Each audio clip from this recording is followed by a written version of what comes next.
O handa na ba ang lahat sa bagong fad challenge? Fad talaga tawag ko, no? Bakit fad? Lifestyle ano yan? check. Ano naman to eh. check. Para itong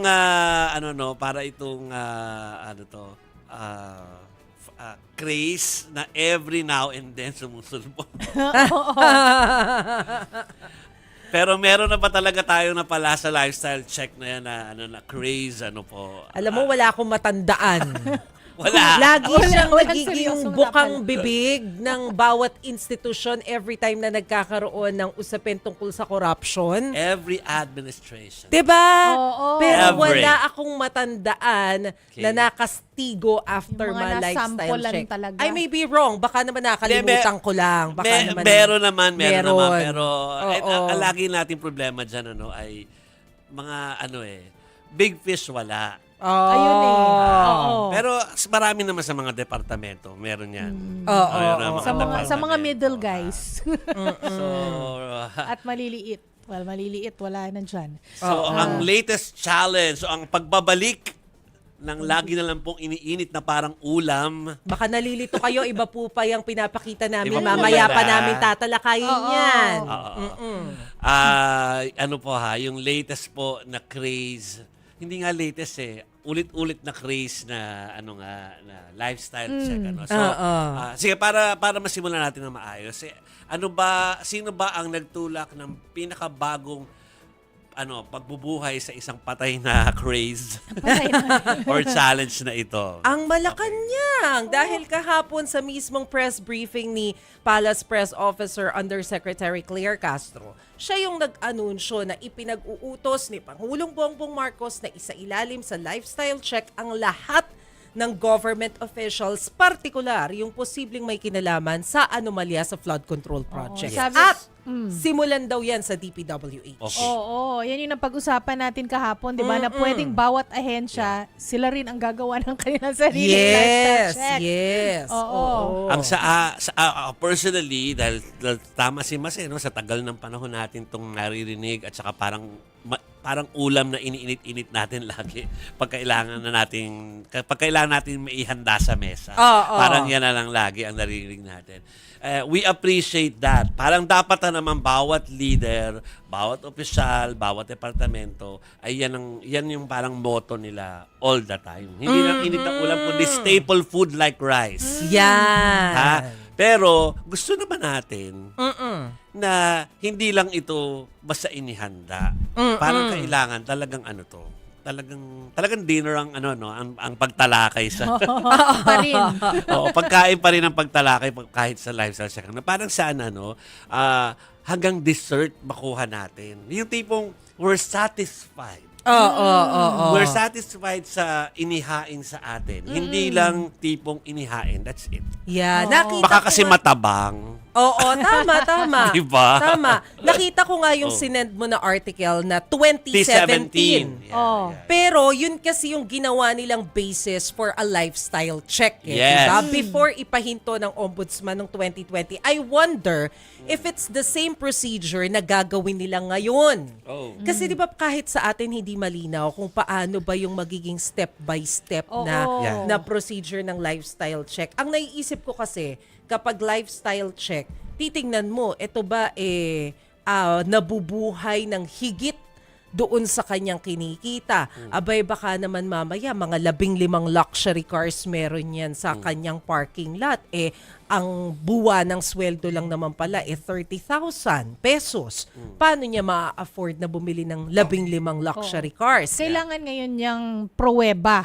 Oo. Kung paano niya nakuha yung mga luxury cars na yan. Kasi pwedeng may pamana, mula sa lolo-lolo, Yeah. pwedeng ganon, di ba? Again, ulitin ko yung Exactly. ating yung paghahalin tulad. The devil talaga is in the details, mga kapatid. So, hindi naman pwede na, kasi ang ganda ng pagkaka-plate ng pagkain, kaya parang ang sarap. Yung Ito, presentation. yung Right. presentation na parang, katakam-takam yan, gusto niyo ng lifestyle check, Pero pag tinikman mo nga, kulang pala ng ingredient. Yun na nga. Parang kulang sa ingredients. So sa dulo, hindi ka masasatisfy. Mm. Or Correct. hindi ka matutuwa doon sa kinain mo. Correct. So surface level lang pala, yung We maganda wa- lang siya tingnan. We Oo. want just dessert. Oo. Gusto natin na talagang sa dulo, meron tayong nanamnamin na, ay nako, merong nanagot. Yun ang Diba? importante dyan. Yun ang importante. Ina-analogy lang po namin, pero yan po, para mas maintindihan nyo. Kasi, marami kasing kulang dyan eh. May call, that's it. Ang ganda ng call, di ba? Parang Ganda. appetizing. Sige, kunin Exactly. natin yan. Again, this is not just this administration. Maski itong nakalipas, maski 4 na administration. Ganyan lagi appetizing talaga pagka inihatag na yan sa mada na, ay, ang ganda ng konsepto at ang ganda ng hatag. Good in theory. Good in Kumbaga. theory. Pero hindi. Wala kasi napaprotahan sa dulo. O kaya, dahil nga merong somewhere along the way, hindi magandang ingredient dun sa buong scheme. Wale. Tulad nga ng, alam ko na, outgoing naman na si Martires. Wala na.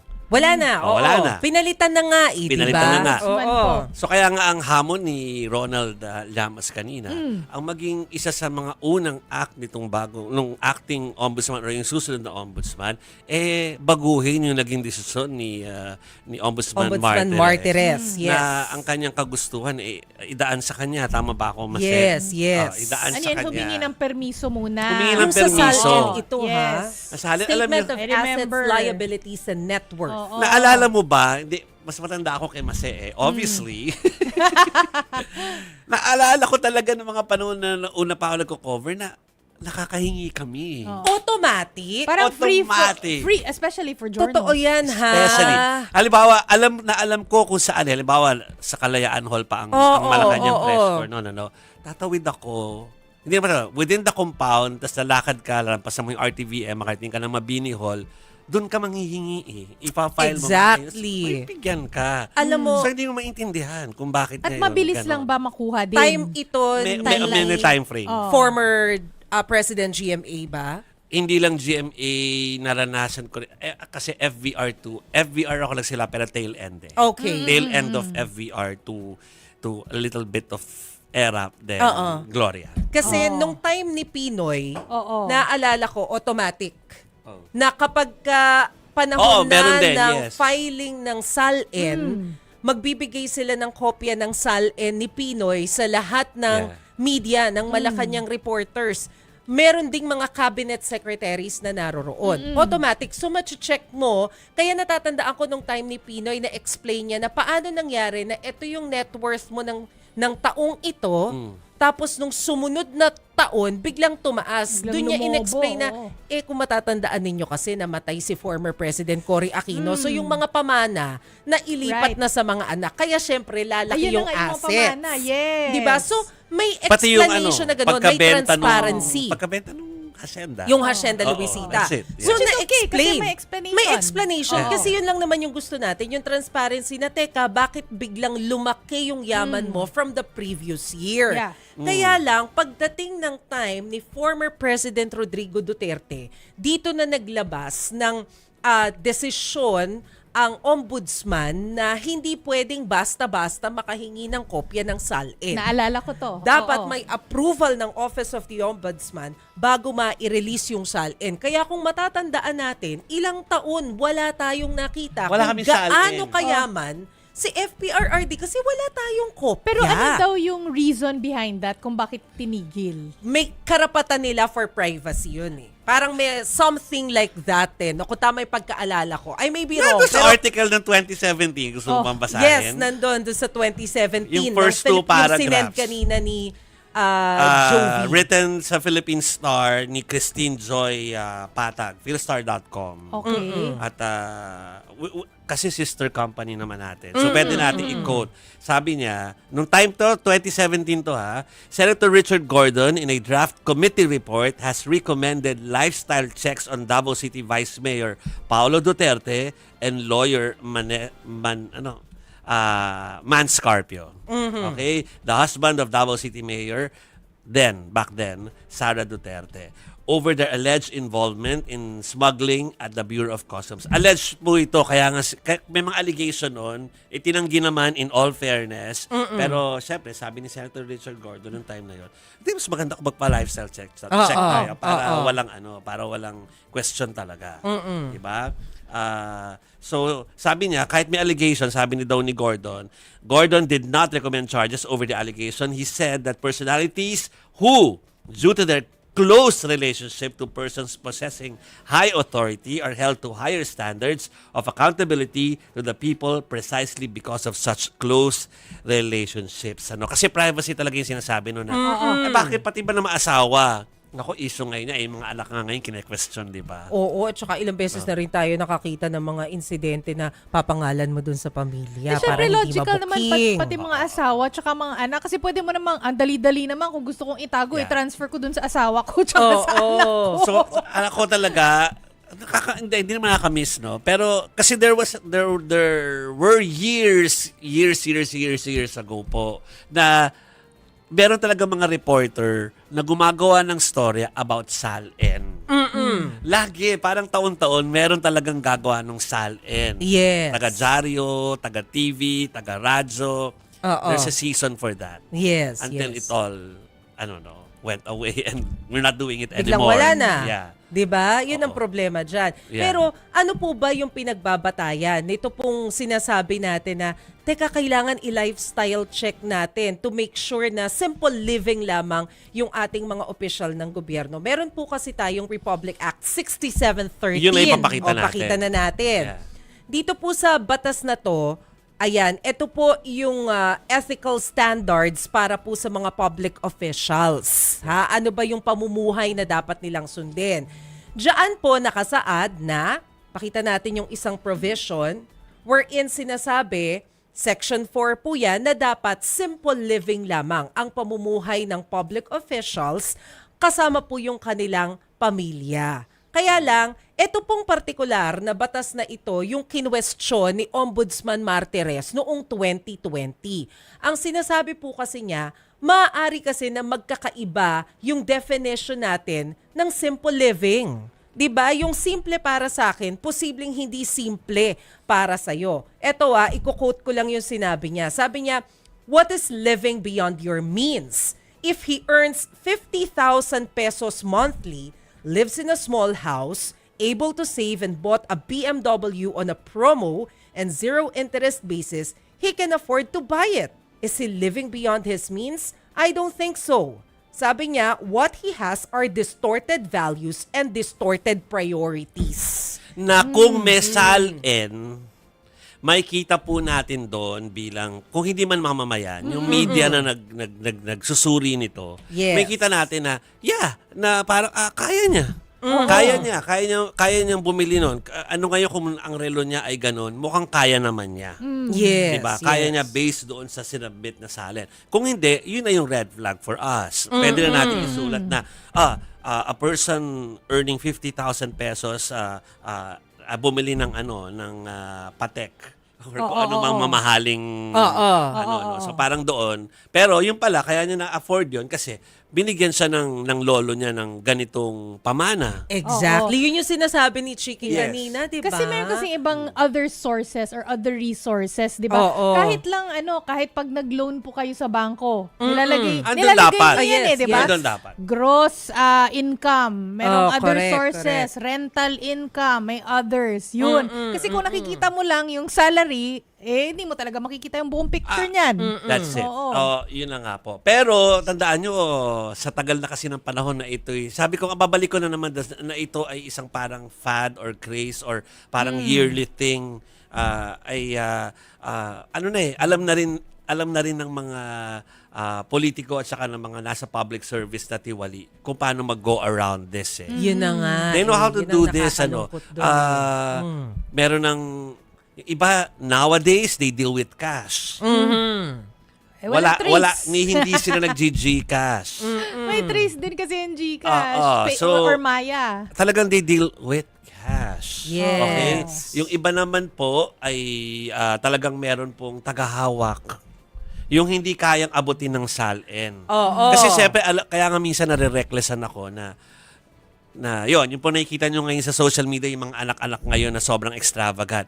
For me, that's reckless.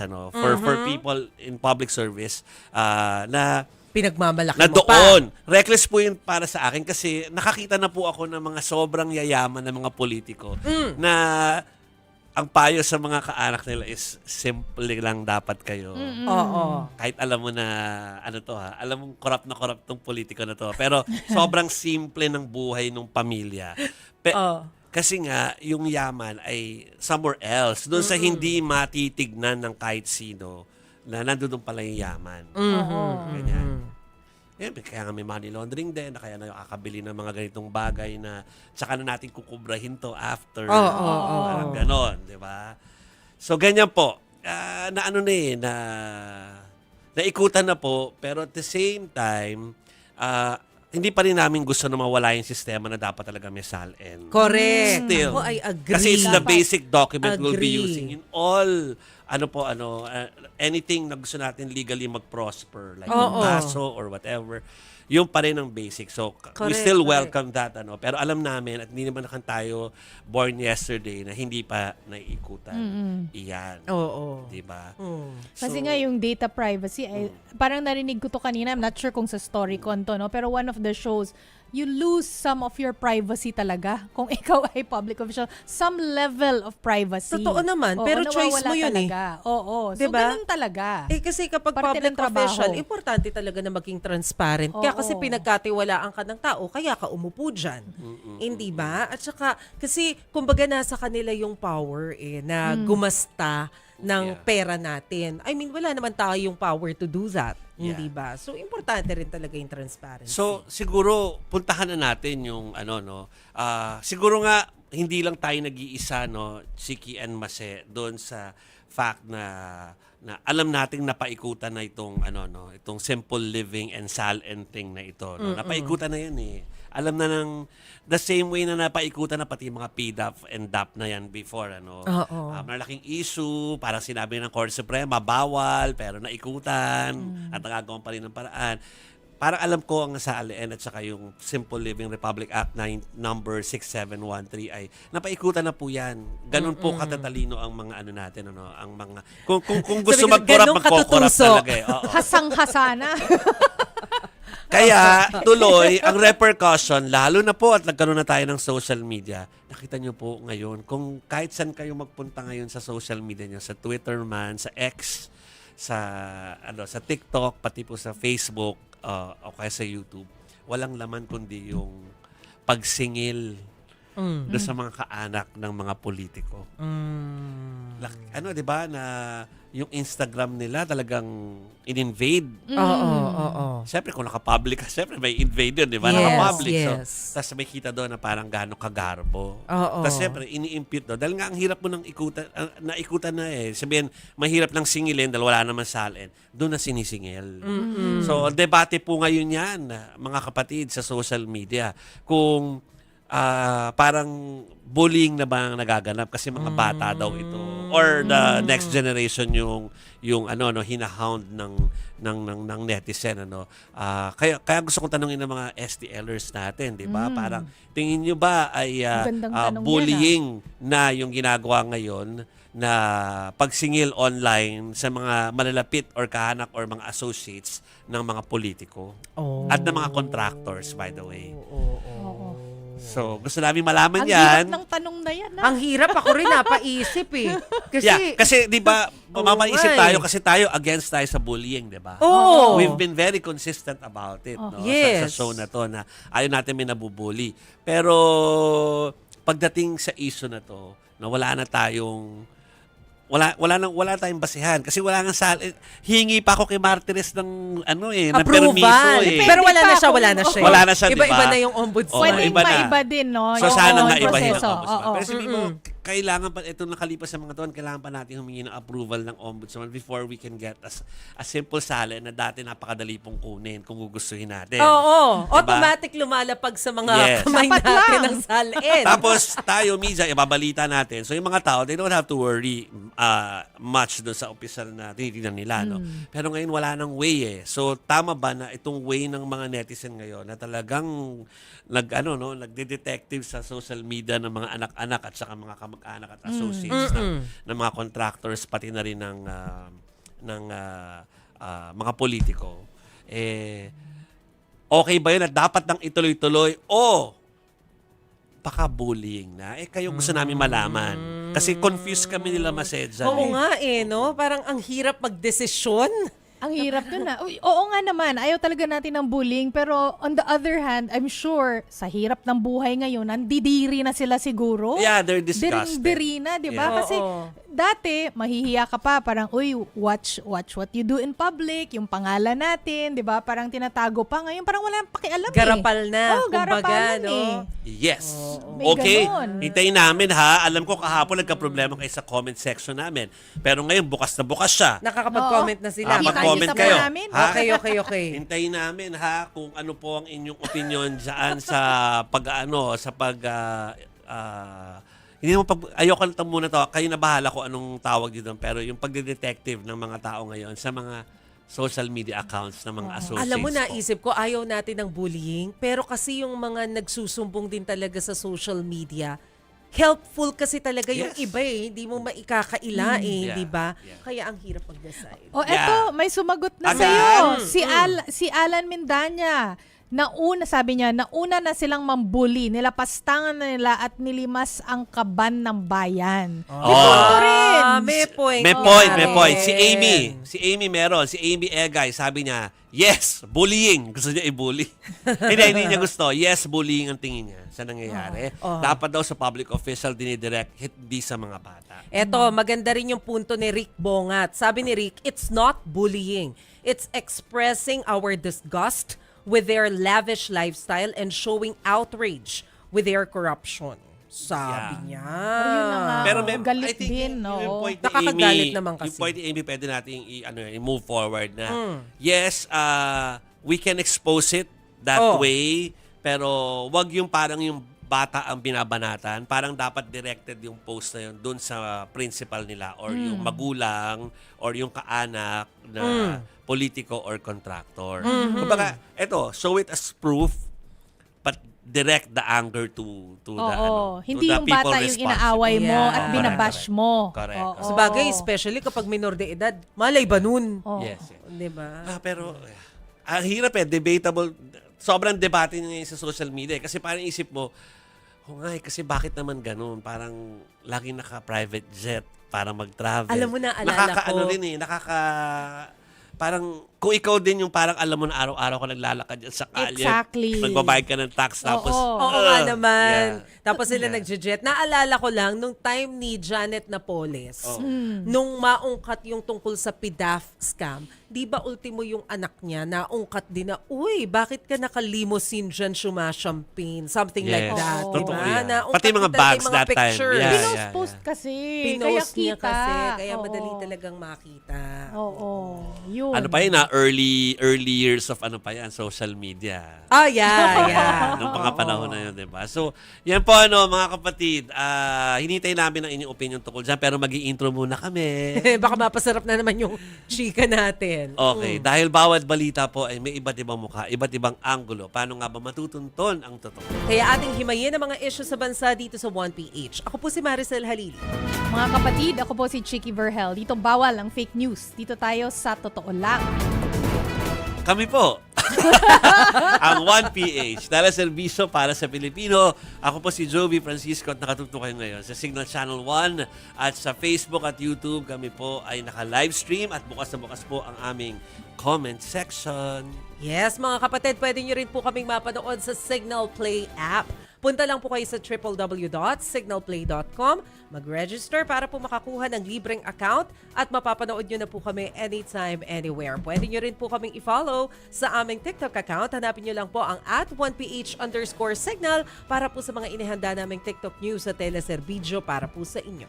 Babatiin ko na si Brother June Banaag, si Dr. Love, dahil mamayang gabi makikinig po siya sa atin sa radyo sa 105.9 True FM dahil meron pong delayed broadcast ang Sa Totoo Lang.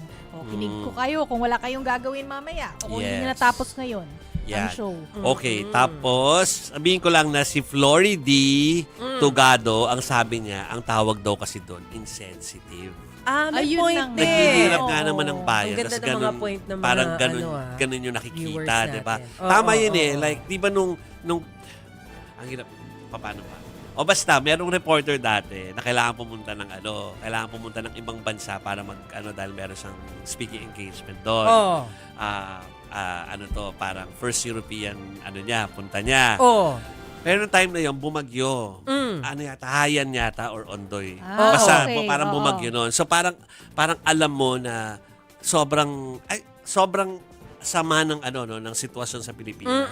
Magpo-post ka pa ba naman ng mga sceneries and sceneries nga and naman. mga details ng trip mo kumakain ka ng sa Cordon oo. Bleu, whatever. Oo. Parang Syempre, hindi eh. Oo. So gano'n. Parang sensitivity is really key to Oo. to all of Especially this. reporter ka. Oo. Exactly. O ito, Yun. basahin ko lang. Si Arnel Tan, sabi niya dapat talaga magpakita ng SALN ang mga government official para malaman kung saan ang gagaling ang yaman nila. Agree. Empleyado sila ng bayan, kaya dapat malaman kung tama lang ang sinasahod nila. Yes, May point. yes. May Tayo point. nga ang boss nila, di ba? Yes. Oo. Pero ito the thing is, yan nga, uso nga ngayon po yung pagdedetective nating lahat sa social media. Nagkamali pa nga ng pangalan ng isa. Oh. Yung Camille ko kasi hindi naman kamag-anak yun eh. Di ba parang nagbigay siya ng pahayag kanina or kagabi na parang hindi ako yan. Oh, Parang, Claudine. Claudine, tama ba? Claudine siya. pero Hindi ko basta sure.